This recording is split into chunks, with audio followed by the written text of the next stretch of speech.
Seguimos con el tema del modernismo y a propósito de esto, justamente ahora estaba escuchando, viendo, pero escuchándolo sobre todo, una charla del gran cardenal Bifi sobre el anticristo de Soloyev.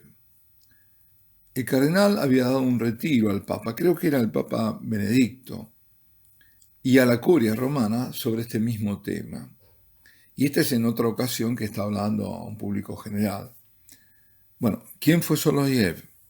Soloyev fue un gran filósofo, gran genio realmente, un gran teólogo, un místico incluso ruso, que pasó de ser ortodoxo a católico. Murió muy joven, y murió en el año 1900. Y poco antes publicó el relato sobre el anticristo. Aparece también a veces como el breve relato sobre el anticristo. Decía Soloyev, y esto en 1900, tengamos cuenta de la fecha, ¿no? 1900, que vendrían días, y nosotros podríamos decir que están ya aquí, en que el cristianismo se vería reducido a pura acción humanitaria en los campos de la asistencia, de la solidaridad, del filantropismo, de la cultura.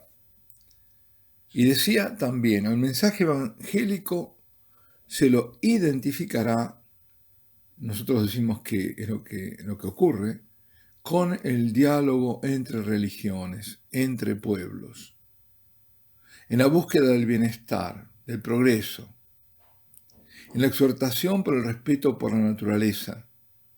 Pero, advertía Soloyev, si los cristianos, por amor al diálogo y las buenas relaciones con todos, casi sin darse cuenta, comienza a diluir el acontecimiento salvífico, es decir, Cristo, ¿no?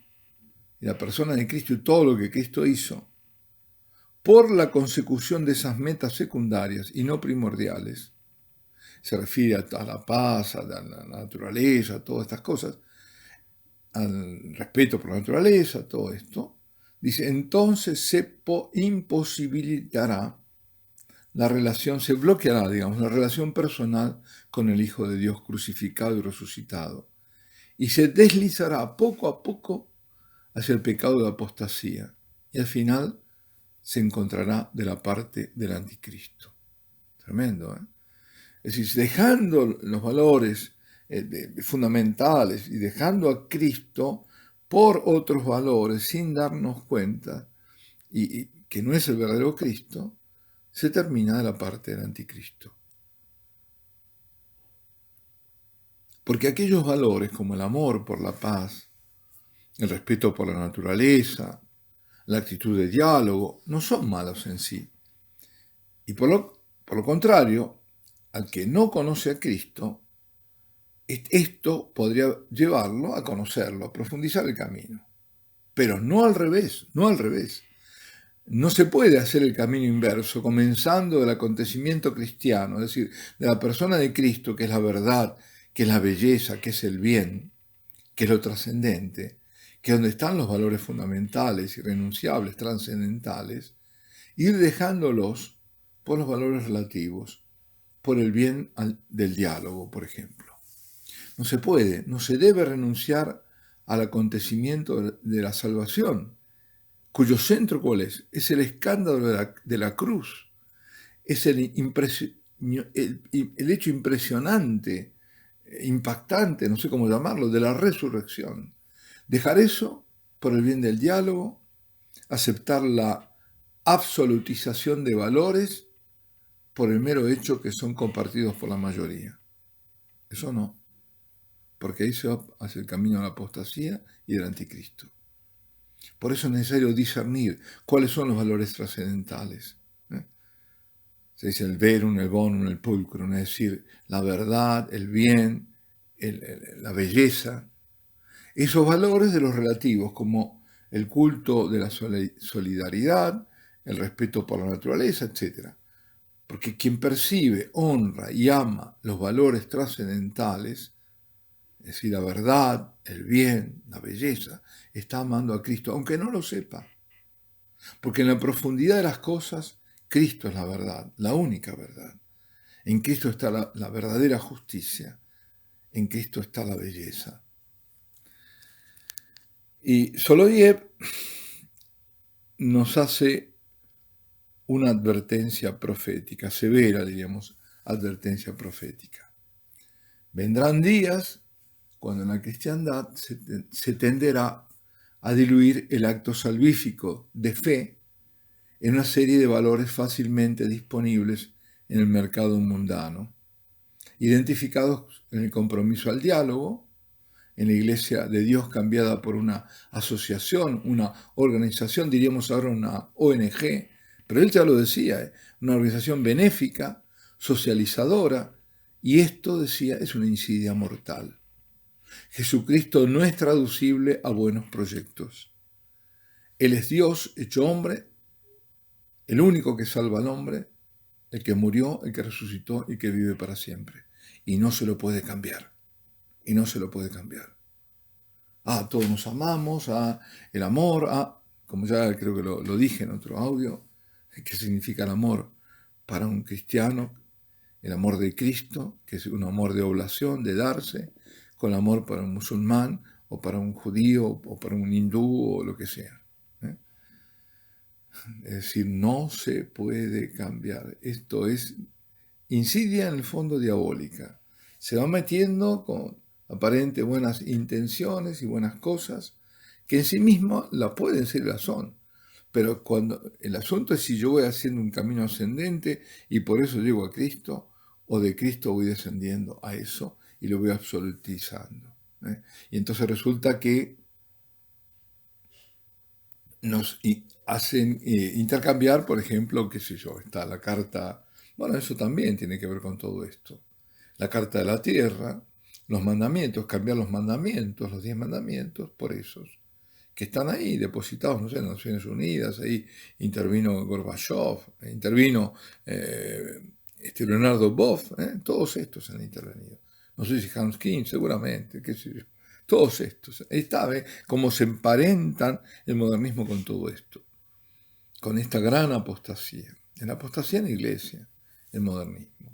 Y entonces es eso lo que se está buscando suplantar. Es decir, una persona es buen ciudadano, hace bien la recolección diferenciada, y por eso vale, es bueno, aunque después aborte y lleve, no sé, en Argentina el pañuelo verde, no sé, en cada lugar, lo que sea, ¿no? Es decir, ya no importa la ley de Dios, importan estas otras cosas que son secundarias.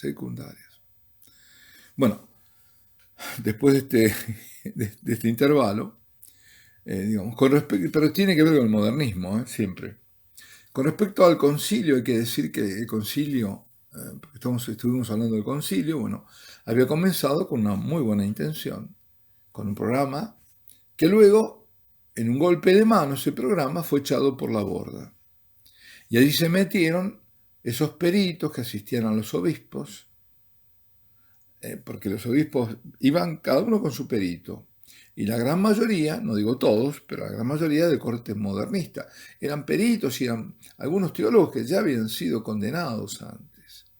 Y algunos eran de la Nouvelle Théologie, francesa, había dominicos, había de todo. Estaba Congar, estaba...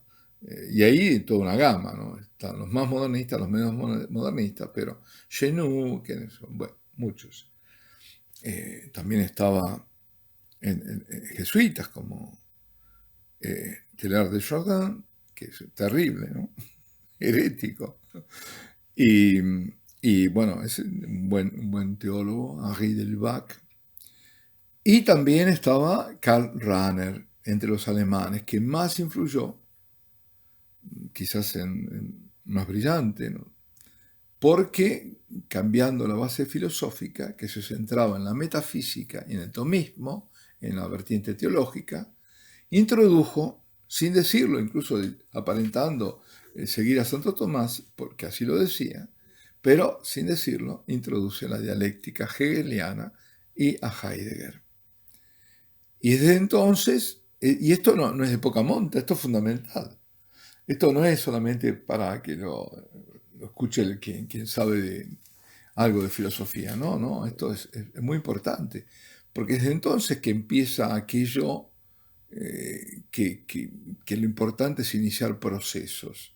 ¿eh? Esto es parte de la dinámica de la dialéctica. La tesis, la antítesis y la síntesis que lo supera constantemente en movimiento. Entonces la verdad no es inmutable, todo viene de ahí. Por tanto, hay una evolución también del dogma. ¿Qué proceso ni proceso? ¿Qué proceso? Las cosas son lo que son, y lo son siempre, y actos intrínsecamente malos, y no de acuerdo a las circunstancias, como estos dicen, ¿no? Aceptar el relativismo, aceptar el relativismo es minar todo el edificio doctrinario, es minar la base de la iglesia, es destruir la iglesia, como quieren hacer los modernistas. ¿Ellos qué quieren? Destruir la iglesia. Dicen que esta no es la iglesia, minar la base de la iglesia, es decir, destruirla para fundar una nueva, una falsa iglesia. Ahora, cuando uno ve todo esto, cómo se va desarrollando, cómo es el propósito, cuál es el objetivo, entonces uno se dice, ¿cómo no pensar en las visiones de la beata Ana Catalina Emmerich, de las dos iglesias? La falsa junto a la verdadera. La falsa, que era muy cómoda, entrar, salir, ahí estaban todos, dice, los heréticos, los protestantes, todos estaban ahí. Se sentían muy cómodos. Total, nadie le decía esto está mal, adelante, pero ahí el espíritu no estaba. Ahí no estaba.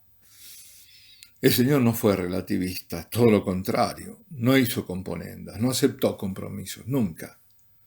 Vosotros también queréis iros, Esto en Juan 6, después del discurso eucarístico. Se iban todos escandalizados y él no hizo descuentos a todo lo que estaba diciendo.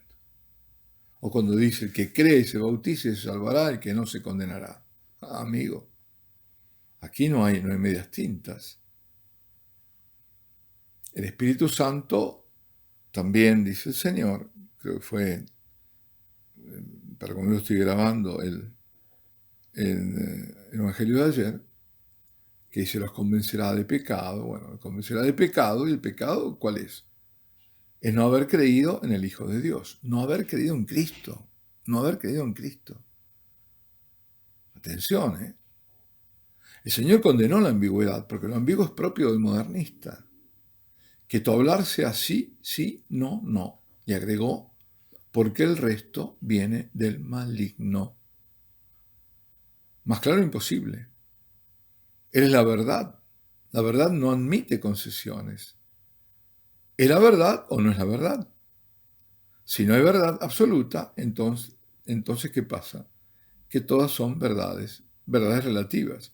Por lo tanto, no hay ninguna verdad. Aquí nos detenemos. Alabado sea Jesucristo, sea por siempre bendito y alabado.